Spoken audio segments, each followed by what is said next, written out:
শাহেদের জন্ম একটি মধ্যবিত্ত পরিবারে। সে পড়াশোনায় ও খেলাধুলায় ছিল মাঝারি ধরনের।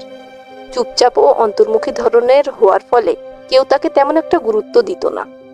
পরিবারের ও আশেপাশের মানুষের কাছে তাকে প্রায় শুনতে হতো যে তুই কবে নিজে থেকে কিছু করবি, তোকে দিয়ে কিচ্ছু হবে না, দেখ অমুক কিভাবে এগিয়ে যাচ্ছে, এই ধরনের আরো বিভিন্ন কথা।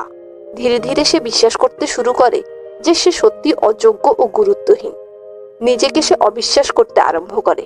জীবনের প্রতিটি দিনই কাটতে থাকে একটাই অনুভূতি নিয়ে, যে আমি কিছুই না। একদিন শাহেদ মনমরা হয়ে বসেছিল।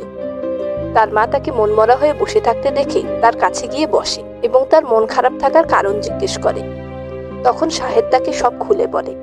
এরপর তার মা তাকে কিছু উপদেশ দেয়, যা তার জীবনকে পরবর্তীতে একেবারে পাল্টে দিয়েছিল। তার মা তাকে বলেছিল যে প্রথমে তুমি নিজেকে ছোট করে দেখা বন্ধ করো। চারপাশের মানুষের সাফল্য দেখে নিজেকে তুচ্ছ ভেবো না। পৃথিবীতে কেউই শুরু থেকে সফল ছিল না। যারা আজ আলোয় আচ্ছন্ন, তারাও একসময় অন্ধকারে পথ খুঁজেছে। হয়তো তুমি শুধু তাদের শক্তিকেই বড় করে দেখছো। হতে পারে তোমার মধ্যেও এমন কোনো শক্তি আছে যা তাদের মধ্যে নেই। আর সেই শক্তি তখনই জাগ্রত হবে যখন তুমি নিজেকে ভালোবাসতে শুরু করবে। সেদিন থেকে শাহেদ তার মার কথা অনুযায়ী নিজেকে পরিবর্তন করতে শুরু করে। নিজের প্রতি সদয় দৃষ্টি রাখে। নিজের ভুলের জন্য নিজের প্রতি কঠোর না হয়ে নিজেকে বলে যে আমিও তো মানুষ, ভুল হতেই পারে, এই ভুল থেকে আমি শিখব। এভাবে দিনের পর দিন সে অনেক বদলে যেতে শুরু করে। যারা তাকে চুপচাপ অসামাজিক মনে করত, তারাই এখন বলে যে শাহেদ অনেক ম্যাচিউর একটা ছেলে। সে আর অপেক্ষা করে না যে কেউ তাকে এসে বলবে যে তুই অনেক ভালো, কারণ সে নিজেই জানে যে সে ভালো। আর তার এই বিশ্বাসই তার জীবনের মোড়কে ঘুরিয়ে দেয়।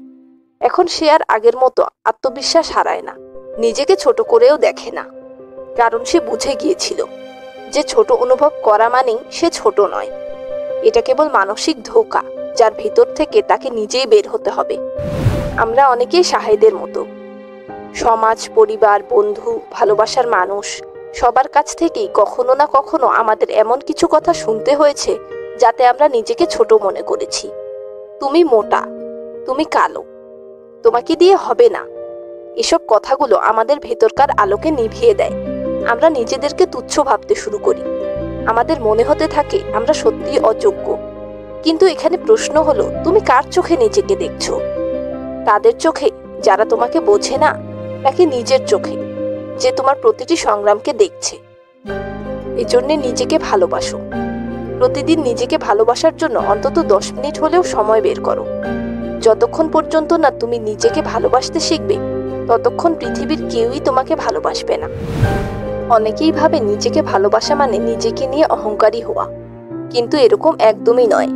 বরং নিজের প্রতি সম্মান ও শ্রদ্ধা রাখা মানে হলো তুমি নিজেকে এমন একজন মানুষ মনে করছো যে ভালো কিছু পাবার যোগ্য। নিজেকে ভালোবাসা মানে স্বার্থপর হওয়া নয়, বরং এটা বোঝা যে আমি কতটা মূল্যবান। আমি অন্যদের মতো না হলেও যথেষ্ট। আমাদের সবার মধ্যেই কোনো না কোনো শক্তি থাকে যা চাপা পড়ে যায় অন্যদের কথায়।